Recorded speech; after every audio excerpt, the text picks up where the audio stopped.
We live in the age of the optimized self.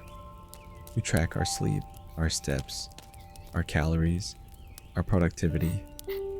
But is this pursuit of constant self-improvement actually making us happier, or just making us feel like an eternally failing machine?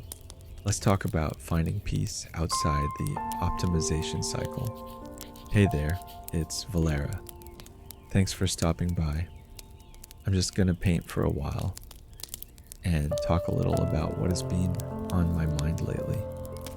The self-help industry often sells us a fantasy that if we just find the right routine, the right app, and the right metrics, we can become a perfect human machine.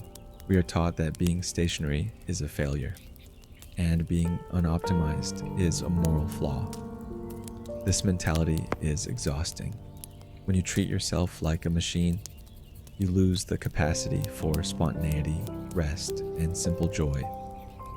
If you constantly check a productivity tracker, the simple act of drawing for pleasure becomes a chore that must be logged. The hidden cost is anxiety. We create a second layer of stress, the stress of doing the work, plus the stress of failing the metric of the work.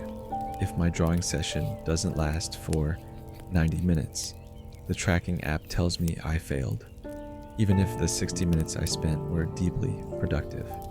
As artists and human beings, we need space to be messy, inefficient, and even lazy sometimes. True, deep creativity is not always efficient. It requires wandering, experimenting, and wasting time on ideas that lead nowhere. My advice is to stop measuring everything. Turn off those trackers for a week. Do your work based on internal satisfaction and feeling, not on a spreadsheet.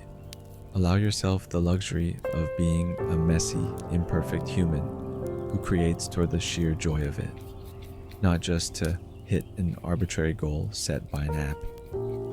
True fulfillment comes when we accept ourselves, not when we finally manage to optimize every single flaw away.